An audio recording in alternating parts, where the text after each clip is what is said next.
오래도록 가슴에 남는 책을 통해서 삶을 들여다보는 시간, 인생 책방. 자, 오늘 함께할 분은요, 무려 35년간 경찰 공무원으로 재직을 하시다가 돌연 인생의 항로를 바꾼 분이십니다. 21대 국회의원 더불어민주당 황운하 의원 나오셨습니다. 어서 오세요. 안녕하세요. 반갑습니다. 안녕하세요. 네.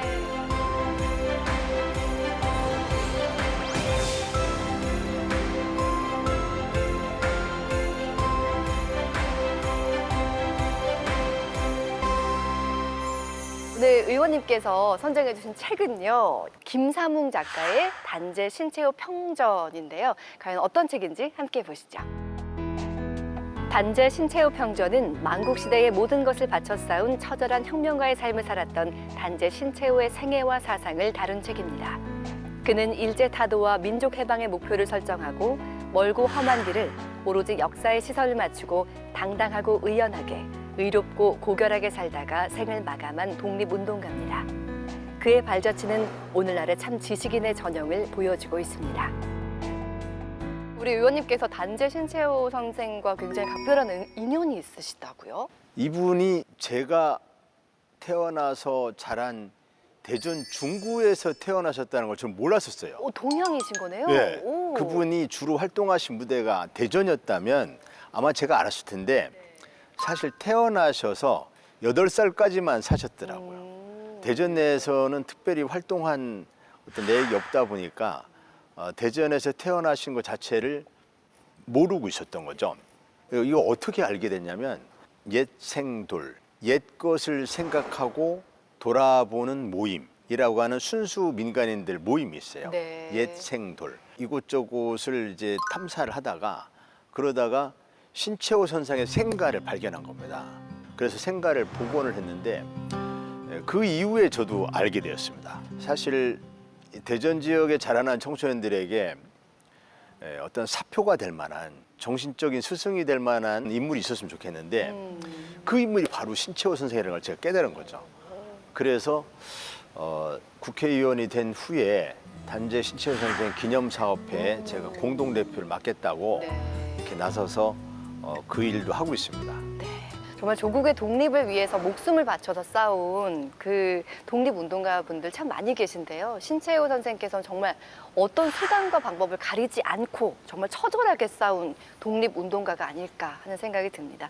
우리 진영 씨는 어떻게 읽으셨어요? 저는 그냥 독립운동가 하면 일단 도시락 폭탄을 던졌던 윤봉길, 네. 그리고 그 이토 히로부미에게 총으로 저격했던 안중근, 네. 그리고 그분 있잖아요. 일왕에게 수류탄을 던졌던 이봉창. 네. 이런 선생님 말고는 이제 신체호 선생님은 약간 칼, 창, 총 이런 거랑 좀 결이 다른 무기를 사용하셨는데 그거 우리 작가님이 잘 아시죠?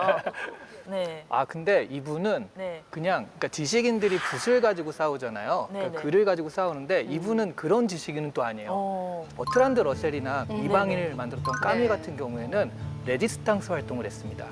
그러니까 직접 총칼을 들고 싸운 거고요. 샤르트르 같은 경우도 그렇거든요. 네. 행동하는 지식인이란 말을 하는데 우리나라엔 그런 사람이 없어요. 아나키스트 활동부터 의열단 이런 식으로 직접적으로 총칼과 같이 싸우신 분은 거의 처음 본 것 같아요. 그래서 한쪽에는 붓을 또 한쪽에는 총을, 칼을 들으셨던 우리나라에 좀 없었던 유니크한 행동하는 지식인이 아니었나 이런 생각을 좀 했어요. 이 책을 인생책으로 선정하신 이유가 있을까요? 네, 단재 신체호 선생은 조국 해방 이것을 이제 자신의 필생의 과업으로 생각을 하고 이 조국 해방을 달성하기 위해서 무장혁명을 말씀하셨어요. 네. 그 무장혁명 내용을 잘 담은 그 선언문이 조선혁명선언문이라는 게 있습니다. 이 조선혁명선언문은 1923년에 작성이 돼서 올해 딱 100년이 되네요.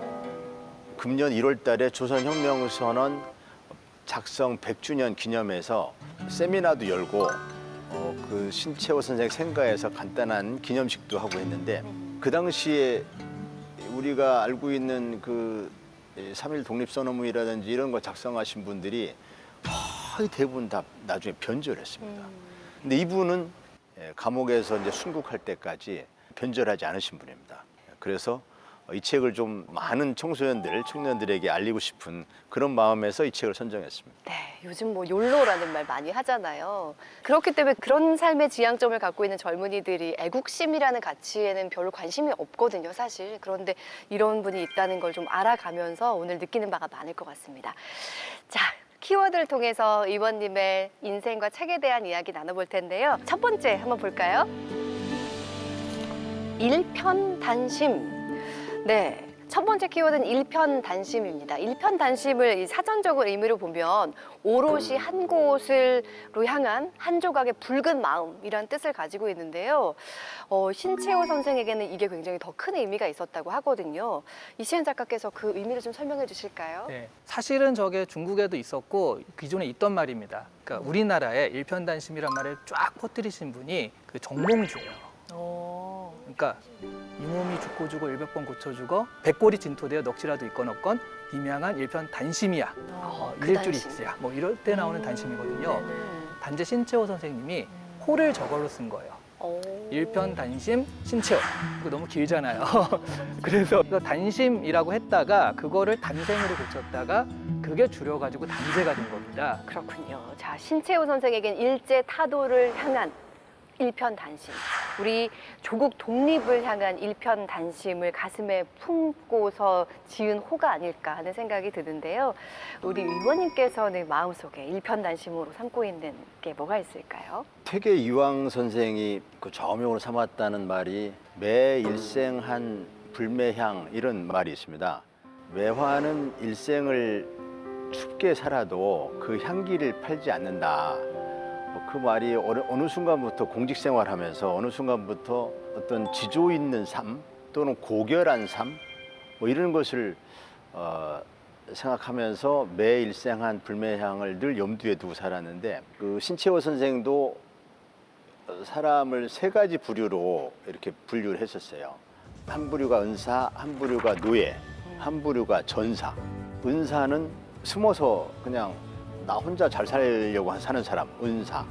노예는 권력에 굴하고 비굴하게 살아가는 그런 삶을 이제 노예적인 삶이라고 생각했고, 그 기득권들과 불의함과 부당함과 맞서 싸우는 삶, 이게 전사의 삶이다. 전사의 삶을 선택해야 한다. 이렇게 신채호 선생이 강조했었는데 제가 바로 전사의 삶을 네. 스스로 선택해서 저는 살아가고 있다. 이렇게 생각합니다. 그리고 제가 의원님에 대해서 조사를 좀 해보니까 일편단심으로 삼고 계신 게 더 있으시더라고요. 경찰 출신이라 조사라는 말이 굉장히 민감해하시거든요. 그렇군요. 그냥 제가 조금 살펴봤습니다. 바로 의원님께서 일편단심으로 삼고 계신 게 검찰 개혁에 대한 의원님의 일편단심. 이 부분 살짝 설명 좀 해주세요. 아, 예. 제가 경찰대학을 들어간 해가 1981년. 네. 그때는 이른바 전두환 군부 독재 시절이었습니다. 경찰대학을 선택한 이유는 뭐 경찰관이 되고 싶어서라기보다는 이 집안 형편 때문에 선택했던 것인데, 그래도 이제 경찰관으로서 살아가는 데 대한 저 스스로 정당화가 필요했는데, 그때 경찰 조직에 들어가서 경찰 조직을 민주화시켜야 되겠다, 이런 목표를 세웠었어요. 그 하나가 내가 경찰 조직을 반드시 정치적으로 중립화가 이루어지는 조직을 만들겠다. 또 하나가 경찰 조직이 검찰로부터 독립되는, 검찰로부터 수사권이 독립되는 조직을 만들겠다. 세 번째가 내무부 치안본부였던 경찰을 경찰청으로 독립시키겠다.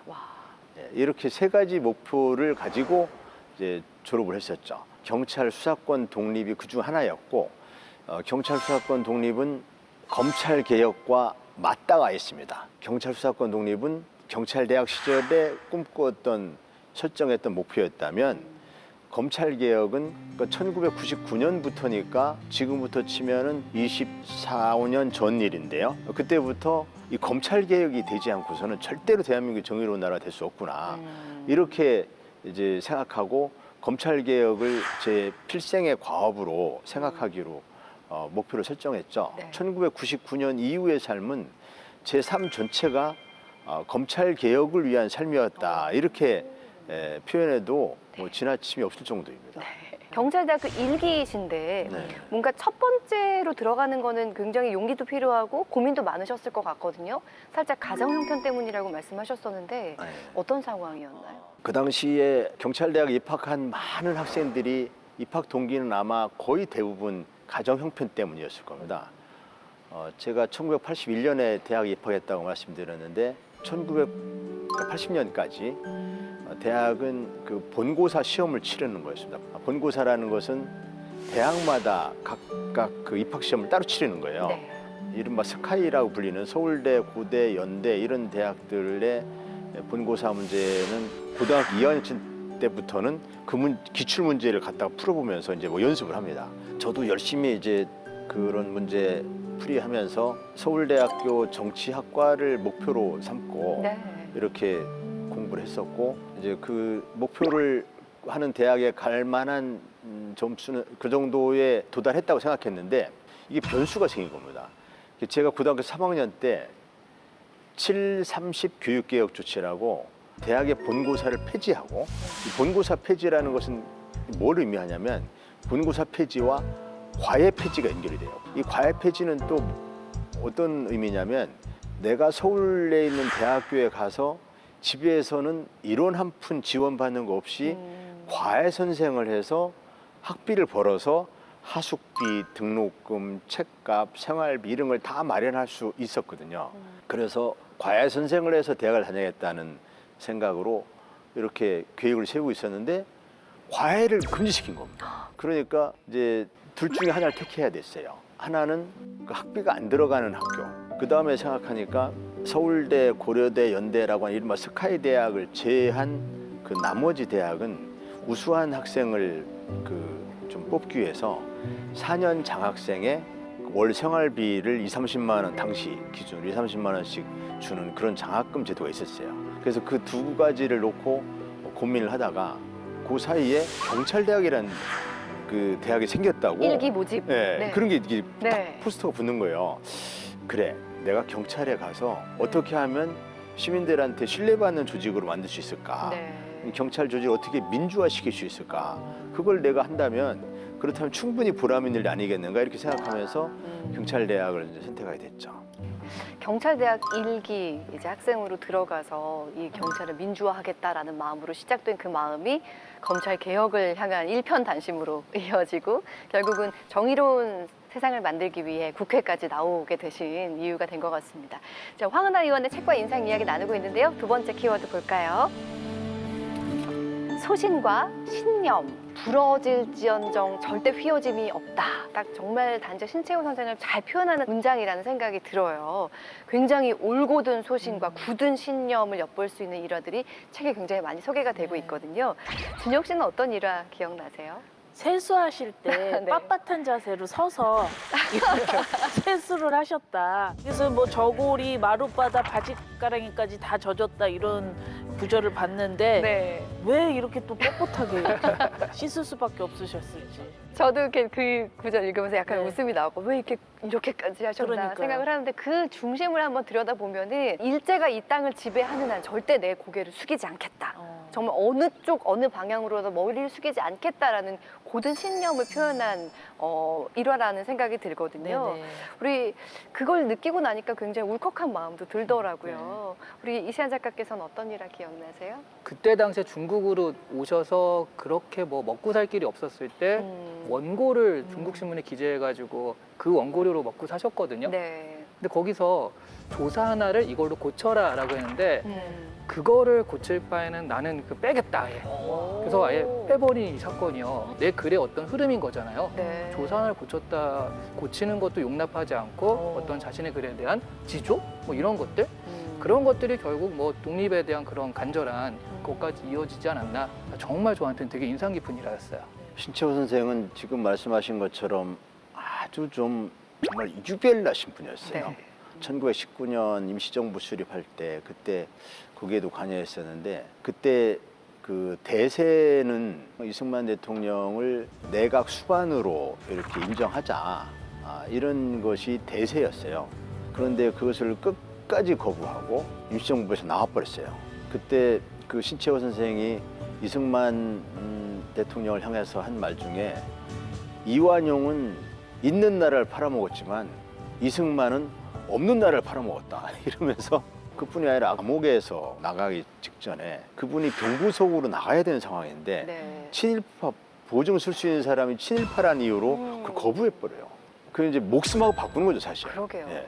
그리고 신채호 선생의 유일한 그 형님의 딸인 조카딸이죠. 조카딸을 신채호 선생이 친딸처럼 이렇게 막 그 애지중지하고 키웠어요. 근데 신채호 선생이 조카딸을 어떤 분에게 맡기고 만주에서 독립운동하고 하는데 어느 날 이 조카딸이 결혼을 하는데 이게 친일파하고 결혼한다. 이 얘기를 듣고 이분이 절대로 조국 땅을 밟지 않았던 분인데 조카딸을 설득하려고 옵니다. 결혼하지 마라. 그런데 조카딸이 설득에 넘어가지 않아요. 그 길을 딱 의절. 그냥 의절한 게 아니라 단지를 했다고. 네, 단지를 했어요. 손가락을 끊고. 그렇게 성품이 정말 칼 같은 분이었어요. 부러질지언정 절대 휘어지지 않아요. 그런 삶을 살았습니다. 굉장히 험난한 삶을 사셨던 단재 신채호 선생이신데 얼핏 보면요 의원님께서도 35년간 경찰 공직 생활하시면서 타협 없는 사람으로 굉장히 유명하셨다고 네 그런 말씀 들었어요. 저도 이 경찰 35년 하면서 상사들에게 네. 좀 젊은이들이 알아듣기 쉽게 표현하자면 진상 소리 많이 들었습니다. 제가 네. 상사들과 많이 충돌했거든요. 네. 그러니까 상사들과 타협을 하지 않은 거죠. 이제 경찰에서 가장 높은 계급이 치안총감, 그 다음에 치안정감, 그 다음에 치안감인데 치안감 계급까지 올라가긴 했는데 많은 후배들이나 선후배들이 저 사람은 절대로 승진 일정한 고위직으로 승진이 안 될 사람이다. 저렇게 윗사람을 들이받고 승진할 수가 있겠냐. 이렇게 그 예상들 했는데 예상을 깨고 제가 굉장히 고위직에 올라간 겁니다. 그때 저는 중간에 몇 번씩 그만두고 싶은 그런 유혹을 많이 느꼈지만 그때마다 그래 내가 나같이 살아도 승진할 수 있어 라는 것을 후배들에게 보여주자. 그런 마음을 먹고 악착같이 견뎌가지고 결국 이제 굉장히 고위직까지 올라갔죠. 제가 의원님 뵙기 전에 의원님의 별명부터 먼저 들었거든요. 근데 네. 별명을 보면은 하나하나가 예사롭지 않습니다. 돈키호테, 와. 트러블 메이커, 저격수, 풍우나, 싸움닭. 왜 이런 별명을 얻으셨는지가 이제 말씀을 듣고 보니까 이해가 되네요. 이 모든 것이 다 의원님의 소신 때문에 생긴 별명들이라는 생각이 드는데 정치 생활은 또 그 경찰 생활하실 때랑 좀 다르실 거 아니에요. 새롭게 드는 소신들도 생겼을 것 같아요. 그런 신념들 혹시 있을까요? 정치는 정말 어렵더라고요. 경찰 생활은 제 신념만 지키면 됐거든요. 이것이 옳지 않다라고 생각하면 싸우면 되거든요. 네. 제가 이제 뭐 싸움닭이니 돈키호테니 뭐 저격수니 이런 별명을 듣게 된 것은 어쨌든 그 제 신념을 지키기 위해서 주로 뭐 제가 생각하는 불의나 부당함과 싸우는 과정이었지만 정치인은 싸우기만 해서는 안 되겠더라고요. 정치인은 이 옳지 않은 일이지만 타협해야 될 때도 있고 특히 주권자인 국민들이 어떻게 생각하냐 이것은 어떤 때는 저의 신념보다 중요하기도 하겠더라고요. 그래서 이제 정치계에 들어와서 새롭게 생긴 신념이 있다면 그 사자성어로 표현하자면 군주민수, 임금은 배, 백성은 바다. 그러니까 임금이 바다 위에 떠 있는 배와 같은 거죠. 이 바다는 백성이에요. 백성들은 임금을 띄웁니다. 이렇게 임금을 만들어요.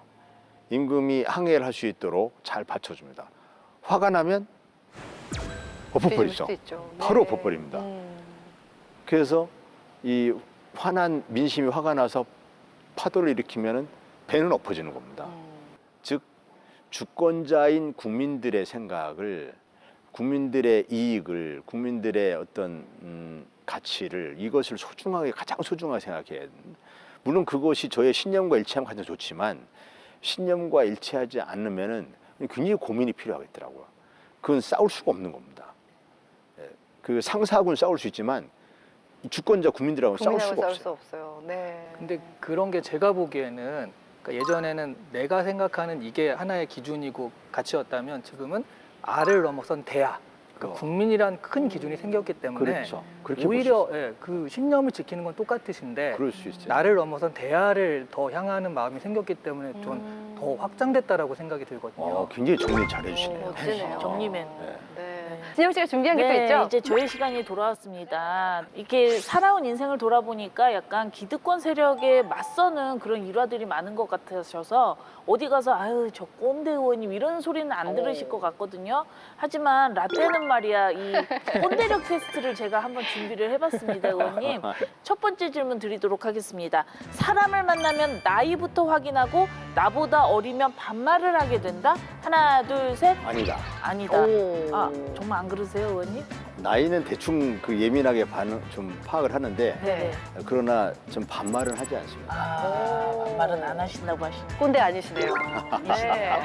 네, 다음 질문 드리겠습니다. 자유롭게 의견을 말할 때도 나중에 보면 내가 먼저 답을 제시했다. 답정너라고 하죠. 어떠세요? 하나, 둘, 셋. 전 좀 그런 경향이 있습니다. 답정너시구나. 그런 경향이 있어서 아, 네네. 회의할 때 네, 회의의 결론을 저 머릿속으로 정리해 놓고 네. 그다음에 그런 방향으로 결론이 나도록 좀 유도하는 그런 성향이 있습니다. 아, 그런 성향이 있으시다고. 그것은 네. 부인할 수가 없네요. 네. 아, 솔직해서 좋습니다. 네네. 네. 다음 질문 드리겠습니다. 내가 한때 잘 나갔다는 사실을 알려주고 싶다. 내가 수사반장이었는데 말이야. 내가 경찰청장이었는데 말이야. 이렇게 어떠세요? 하나, 둘, 셋. 그런 경향이 있다. 그런 경향이 있다. 제가 아니라고 하면 약간 반발하려고 네네네. 했어요. 저 스스로 자부심을 갖는 그런 삶을 살았다고도 생각하기 때문에 네. 그래서 좀 자랑스럽게 이렇게 얘기하는 경향이 있습니다. 그래서 알겠습니다. 핀잔도 많이 듣죠. 그만 얘기하라고. 다음 질문 드리겠습니다. 회식, 야유회에 빠지는 사람을 이해하기 어렵다. 이해하기 어려워요. 진짜요? 저는 그 회식이나 야유회 때 누가 빠지면 네. 굉장히 신경 쓰여요. 누가 왜 안 왔지? 왜 안 왔어? 그러면서 이게 다 오면 좋을 텐데 이런 생각 때문에 누가 빠지면 굉장히 신경을 많이 써요. 마지막 질문인데 이거 좀 잘 해주셨으면 좋겠습니다. 네. 나보다 성실하고 열정적으로 일하는 사람은 없는 것 같다. 하나, 둘, 셋. 그건 아닙니다. 아, 아닙니다. 저보다 성실하고 열정적으로 일하는 사람 좀 많이 봅니다. 방향은 꼭 같진 않을 수 있지만 굉장히 열정적이고 유능하고 네. 헌신적이고 이렇게 일하는 동료들, 선후배들은 많이 봤고 네. 국회에 와서도 저보다 훨씬 더 열정적이고 헌신적이고 또 유능한 사람 많이 봅니다. 네. 근데 결과를 말씀드릴게요. 네. 연계를 선택하신 분은 꼰대력 제로라고 하고요. 네. 2개에서 3개는 주의 꼰대가 되어가는 중. 근데 의원님이 3개를 선택하셨어요. 이거 참고하시면 될 것 같아요. 4개에서 5개는 이미 꼰대 경고라고 합니다. 네. 네. 그럼 제가 꼰대가 되어가는 중인가요? 네, 네. ING입니다. 아니, 제가 네. 다 맞는 건 아니겠지만 MZ세대 3대 요가 있다고 하더라고요. 이걸요? 제가요? 왜요? 다 맞는 건 아니겠지만. 정말 예. 이거 3대 용 맞는 것 허용 같으네요. 가능한가요? 예, 이걸요? 예, 제가요? 예, 맞아요. 뭐 이렇게 맞아요. 뭐 이렇게 하면은 의원님 마음에 들려면요. 이걸요, 제가요, 할게요. 이렇게 할게요. 그러면 좀 네. 그래도 어쩌겠습니까? 뭐, 국민이 내 신념이다. MZ세대도 국민이다. 이게 뭐 어떻게 하겠습니까? 그렇네요. 그분들도 다 국민들입니다. 맞습니다. 의원님의 답변 너무 솔직하게 말씀해 주셔서 감사합니다. 네, 고맙습니다. 자, 황운하 의원의 인생과 책 이야기 마지막 키워드 볼까요? 천하대장부. 야, 천하대장부라고 하면 머릿속에 그려진 이미지 같은 게 있잖아요. 네.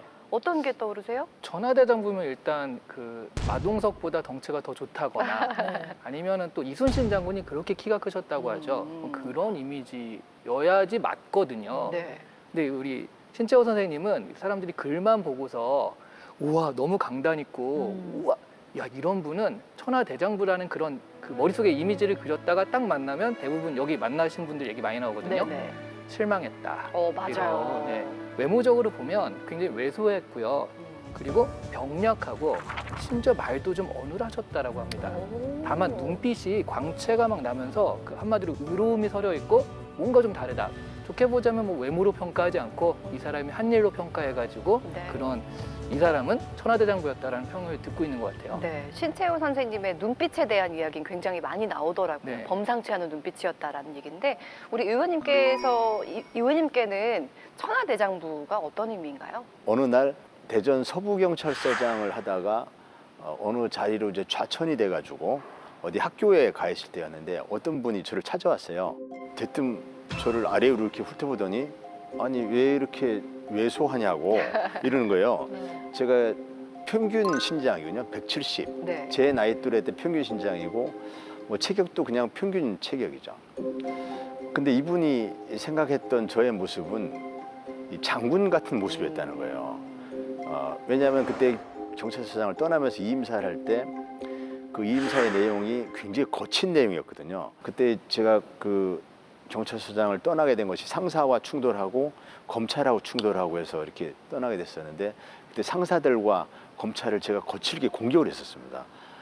그러니까 이분이 생각할 때는 저 사람이 자기 상사를 공격할 정도면 굉장히 그 우람한 체격을 가진 어쨌든 그런 장군 같은 이미지를 생각했던 것 같아요. 맹자가 표현하기를 득도다조라는 표현을 했었는데 세상에서 가장 힘이 센 사람이 어떤 사람이냐라는 질문에 대한 답변이었는데 도와주는 사람이 많으면 그 사람이 힘이 가장 세다는 거예요. 여기서 득은 얻을 득이고 도는 길도인데 이 도라는 것이 민심입니다. 민심을 얻으면 다도 도와주는 사람이 많다. 그러면 천하에서 가장 강한 사람이 된다. 도와주는 사람이 많은 그 뜻이 강한 사람, 이 사람이 천하대장부가 아닌가 이렇게 저는 그렇게 해석하고 있습니다. 주변에 돕는 사람이 참 많은 사람. 그런 의미에서 본인은 천하대장부신가요? 저는 도와주는 사람도 많이 있지만 그 싫어하는 사람도 많더라고요.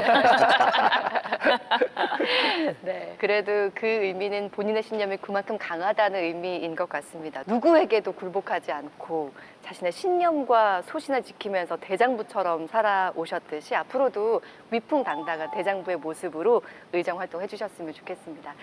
마지막으로 의원님의 꿈이 있다면 어떤 게 있을까요? 저는 정치를 시작하면서 그 세 가지 목표를 세웠었습니다.